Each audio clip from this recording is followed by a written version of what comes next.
hoy vamos a meternos en un territorio que, bueno, para muchos es familiar solo desde la oscuridad y el olvido, el mundo de los sueños. Pero la fuente que vamos a analizar hoy nos presenta algo distinto, como una especie de mapa de ese territorio. Un mapa que sugiere que los sueños lúcidos no son una simple curiosidad, sino más bien un gimnasio para la conciencia. Un campo de entrenamiento, exacto.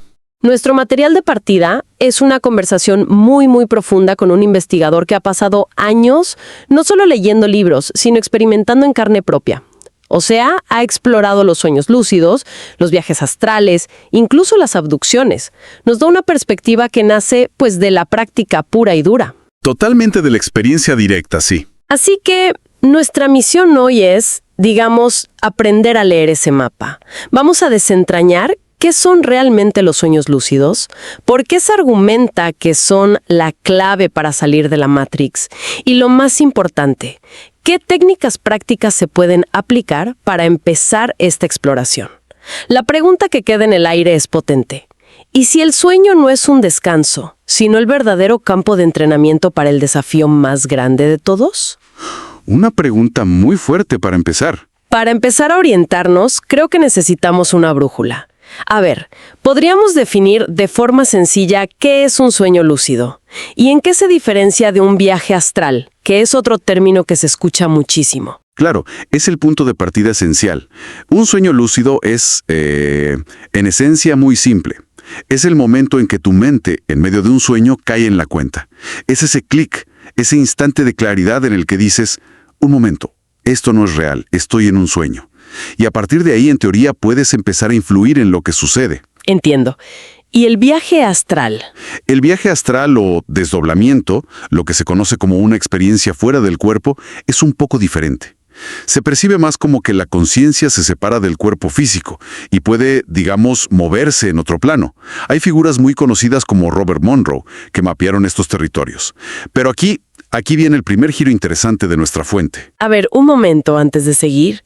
Mencionas a pioneros como Monroe, que sus libros son una referencia para muchísima gente. Y la fuente los descarta. ¿Por qué? ¿Qué significa exactamente que fueron atrapados por el sistema?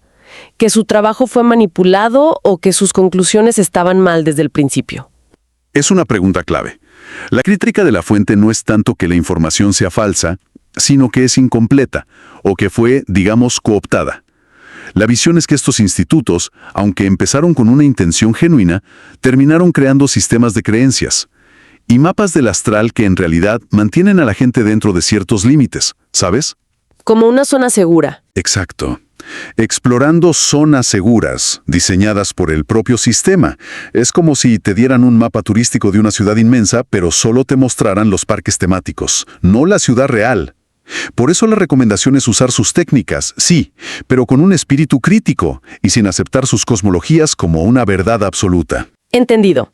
Entonces, si no se trata de seguir estos mapas preestablecidos para explorar, ¿cuál es el propósito fundamental? ¿Por qué son tan cruciales los sueños lúcidos desde esta perspectiva tan particular? Porque según esta visión, el plano astral es el gran punto de encuentro. No es solo el lugar de los sueños, es el mismo espacio donde ocurren las parálisis del sueño y lo que la fuente llama abducciones etéricas. Y lo más importante, es el plano del bardo, ese estado intermedio por el que pasa la conciencia justo después de la muerte física. Todo, absolutamente todo, converge ahí. Abducciones etéricas. Ese es un término muy específico.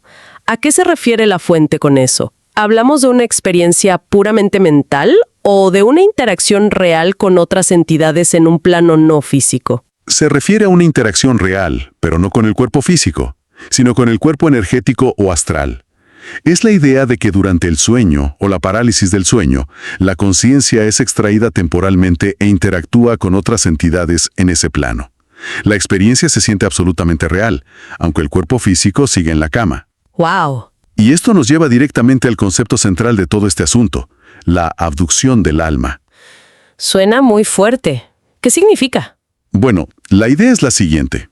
Cuando el cuerpo físico muere, el alma o la conciencia, que lleva décadas identificada con un cuerpo, sale en un estado de confusión, casi dormida.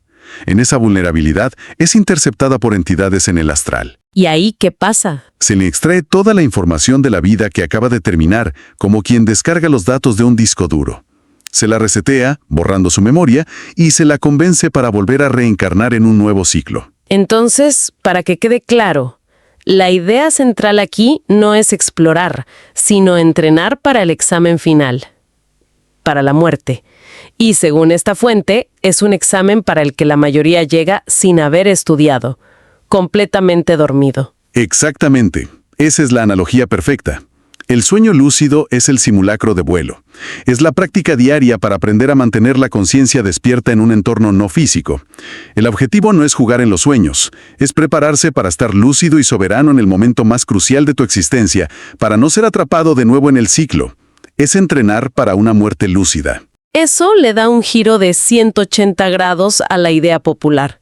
La gente piensa en sueños lúcidos y se imagina volando sobre ciudades, visitando las pirámides, viajando a Júpiter.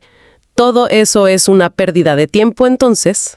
Desde esta perspectiva, no solo es una pérdida de tiempo, sino que es una de las trampas más efectivas. El deseo de volar, de explorar planetas, de tener experiencias fantásticas, es descrito como un traje a medida. Implantado. Sí, una distracción implantada y diseñada para que gastes tu tiempo y energía en el astral, haciendo turismo, en lugar de hacer el verdadero trabajo. Es para mantenerte entretenido. ¿Y cuál es ese verdadero trabajo? Si no es explorar, ¿qué se supone que debemos hacer en ese laboratorio personal? El trabajo es hacia adentro. El plano astral se presenta como el laboratorio de autotransformación más potente que existe. Puedes usarlo para la autosanación, dándote órdenes directas a nivel subconsciente, casi como una autohipnosis muy avanzada. O para revisarte energéticamente. La fuente habla de buscar y quitar implantes. Otro término técnico. ¿Qué sería un implante en este contexto? ¿Algo físico? No, para nada. Se refiere a estructuras energéticas limitantes, como programas mentales o bloqueos emocionales que se pueden visualizar y retirar en el astral. Más allá de eso, se puede usar para manifestar cambios en la vida física, trabajando la energía de un nuevo proyecto o de tu economía, e incluso para algo más avanzado. Explorar otras líneas de tiempo, entender por qué tomaste ciertas decisiones en el pasado o ver posibles futuros. Es una herramienta de autoconocimiento y soberanía personal. Si es un laboratorio donde se pueden hacer todas estas cosas, ¿qué es exactamente este plano astral? ¿Es un lugar real, una dimensión paralela, o simplemente una creación de nuestra mente, una alucinación muy vívida? La descripción que se da es muy precisa y paradójica. El astral es holográfico, virtual y mental. Es un entorno completamente maleable por el pensamiento. Sin embargo, y esto es lo fascinante, que sea mental no significa que sea falso. Dentro de esa estructura virtual se pueden percibir verdades y realidades profundísimas. Sus efectos son reales y la información que obtienes es real. Entiendo. La clave no es preguntarse si es real o no, sino aprender a navegarlo sin caer en sus espejismos. Entiendo la teoría, es potente, pero me pongo en el lugar de quien nos escucha y piensa. Suena increíble, pero parece ciencia ficción. ¿Cómo se aterriza esto? ¿Cuál es el primer paso, la puerta de entrada más simple para empezar a verificar si hay algo de verdad en todo esto? El principio fundamental es simple de entender, aunque dominarlo requiere práctica. Se trata de mantener la conciencia activa y enfocada mientras el cuerpo físico se duerme. Es una disociación controlada. Tu cuerpo se relaja y entra en estado de sueño, pero tu mente permanece despierta, como un vigía esperando el momento de la transición. Ok. A partir de ahí, hay técnicas muy concretas. La más básica es la programación con frases gatillo. Consiste en repetirte frases durante el día para programar el subconsciente. Cosas simples como ¿estoy soñando o estoy despierto? O esta noche, cuando sueñe, me daré cuenta. La fuente sugiere acompañar la frase con un chasquido de dedos. La idea es crear un ancla, casi como en la hipnosis, para que el cuerpo recuerde la orden incluso dormido. Exacto. Es un anclaje neuroasociativo. La repetición crea un hábito mental y el gesto físico lo sella. La idea es que en algún momento realices el gesto de chasquear los dedos dentro de un sueño y ese acto dispare la lucidez. Vale, digamos que funciona y de repente, ¡zas!, te das cuenta de que estás soñando. Imagino que la primera vez la emoción es tan grande que es como intentar agarrar humo. Te despiertas al instante. ¿Cómo se evita eso? Has dado en el clavo. La prioridad número 1 al lograr la lucidez es estabilizar la experiencia. La fuente lo llama densificar el sueño. Y se logra anclando los sentidos de forma deliberada. La técnica es sencilla. Tocarlo todo. ¿Tocarlo todo? ¿Sí? Tócate la cara. Mírate las manos, que es un test de realidad clásico porque los sueños a menudo tienen 6 dedos o se deforman. Toca tu ropa, las paredes, el suelo. Siente las texturas. La fuente también sugiere intentar beber agua virtual o incluso oler el aire. Cualquier acción que obligue a tus sentidos a interactuar con el entorno del sueño lo hace más sólido, más estable y te permite quedarte más tiempo. Muy práctico. Y para quienes quieren intentar salir conscientemente desde el estado de vigilia, sin esperar a volverse lúcidos en un sueño, ¿hay métodos para eso? Sí, hay varias técnicas de salida consciente. Por ejemplo, la cuerda. Te acuestas, te relajas e imaginas que una soga con nudos baja del techo. Entonces empiezas a trepar por ella, pero concentrándote de forma muy intensa en la sensación táctil de tus manos en la cuerda, el roce, la textura. El enfoque en lo táctil ayuda a disociar la conciencia del cuerpo físico. ¿Alguna otra? Hay una que es sorprendentemente simple, llamada la croqueta. Suena a broma, pero... La croqueta.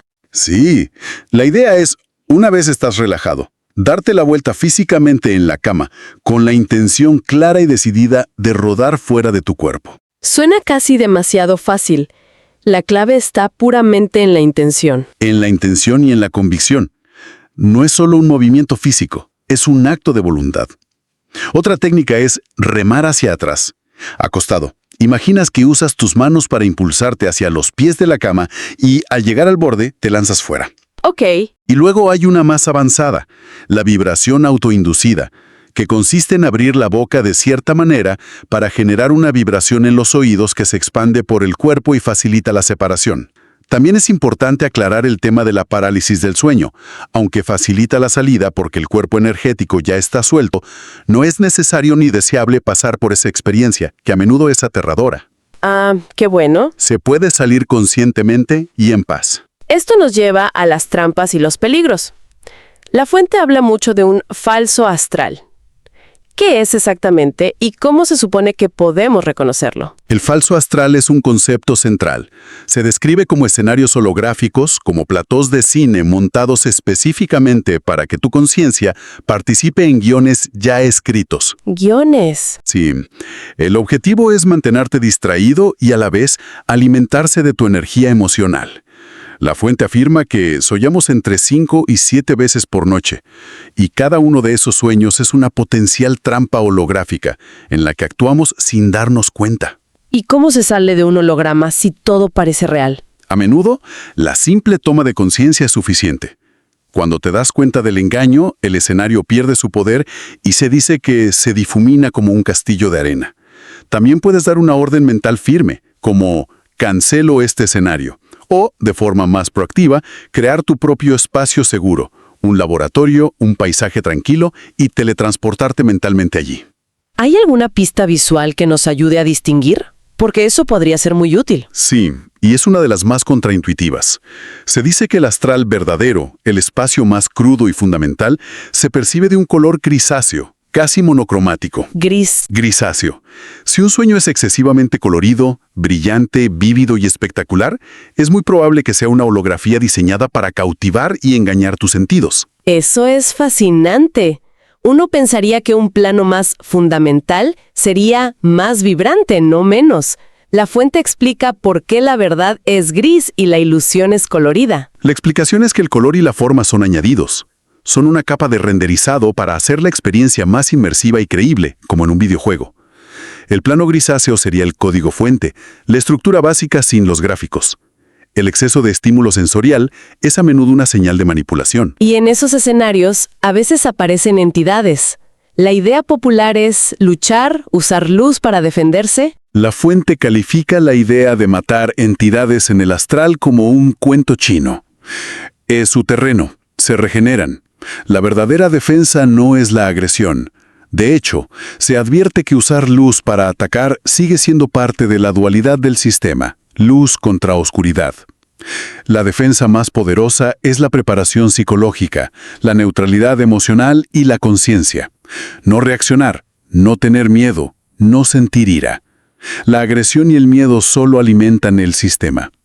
Así que la mejor arma es no tener armas, sino simplemente no entrar en el juego. ¿Ser una observadora consciente y neutra? Exactamente. Si uno aprende a navegar este espacio, a evitar las trampas y a usarlo como laboratorio, ¿qué descubrimientos importantes se pueden hacer que validen esta visión del mundo tan particular? La fuente comparte varias comprobaciones hechas en el astral. Una de las más potentes es la capacidad de ver los lazos energéticos. Se describe cómo puedes visualizar los cordones que te unen a otras personas, a ideas, a religiones, incluso a deidades. Y se insiste en que es fundamental cortar esos lazos para liberarse. Eso puede sonar duro para algunas personas. Cortar un lazo con un ser querido significa cortar el amor. Es una aclaración importante que hace la fuente. No, el amor es un sentimiento que reside en ti. El lazo es una conexión energética que puede ser utilizada consciente o inconscientemente para manipular, drenar energía o proyectar emociones. Cortar el lazo es un acto de soberanía, no de desamor. Liberas la conexión tóxica, no el sentimiento puro. Entiendo la diferencia. ¿Alguna otra comprobación sorprendente? Sí, la fuente postula algo radical sobre el origen de los sueños. Afirma haber llegado a la conclusión de que los sueños no son generados por nuestro subconsciente individual, sino que son creados por una inteligencia artificial y transmitidos al colectivo como una onda expansiva. Un momento. Nosotros nos sintonizamos con esos guiones colectivos. Eso explicaría por qué hay temas y arquetipos recurrentes en los sueños de millones de personas. Espera. ¿Una inteligencia artificial creando nuestros sueños? Esa es una afirmación enorme. ¿La fuente ofrece alguna evidencia o comprobación para sostener algo tan radical? ¿O se presenta más como una conclusión intuitiva alcanzada en el astral? Se presenta como una conclusión derivada de años de investigación y experimentación directa dentro del propio astral. No es una prueba empírica en el sentido físico, sino una hipótesis de trabajo basada en la observación de patrones y en la deconstrucción de los sueños desde un estado de lucidez. Se plantea como la explicación más lógica a la que se ha llegado para entender la mecánica de los sueños.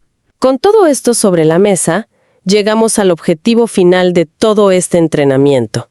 ¿Por qué es tan crucial hacer este trabajo en esta vida? ¿Por qué ahora? Porque el objetivo final, el jefe final del juego, es lograr una muerte lúcida. Todo el entrenamiento en sueños, cada técnica, cada hora de práctica, converge en un solo punto. Llegar al momento de la muerte física con la conciencia completamente despierta, serena y preparada. El propósito es no ser engañado por los espectáculos que se presentan después de la muerte, ni falsos guías espirituales, ni ángeles, ni el famoso túnel de luz, que desde esta perspectiva es la trampa final para reciclar el alma. ¡Wow! El fin último es romper definitivamente el ciclo de reencarnación. Y la fuente es muy insistente en que esta encarnación actual presenta una oportunidad única, una especie de ventana energética para lograr esa liberación. Para recapitular, entonces, la perspectiva que hemos analizado hoy transforma los sueños lúcidos. Dejan de ser un pasatiempo o una forma de entretenimiento espiritual para convertirse en un entrenamiento de alta intensidad para la conciencia. Es una práctica para fortalecer la voluntad, sanarse y, sobre todo, prepararse para el tránsito más allá de la vida física, buscando una soberanía real. Y para cerrar, hay un último detalle de la fuente que me parece muy provocador y que da mucho que pensar. Se dice que cuando una persona se vuelve tan consciente y trabaja tanto en sí misma que ya no puede ser parasitada directamente en el astral, la interferencia no desaparece. Ah, no. ¿Qué pasa? Se desplaza. Se mueve a su entorno físico. La tecnología a su alrededor empieza a fallar sin explicación, ocurren cosas extrañas con sus mascotas, se rompen objetos en su casa. La interferencia, al no poder entrar, ataca desde fuera. ¡Qué increíble! Esto nos deja con una pregunta. Si la conciencia es el verdadero campo de batalla y una persona logra blindarse por dentro, ¿acaso la lucha se traslada al mundo exterior? Se convierte en una confrontación ya no con nuestros demonios internos, sino con la propia estructura de la realidad que nos rodea. Es algo en lo que pensar.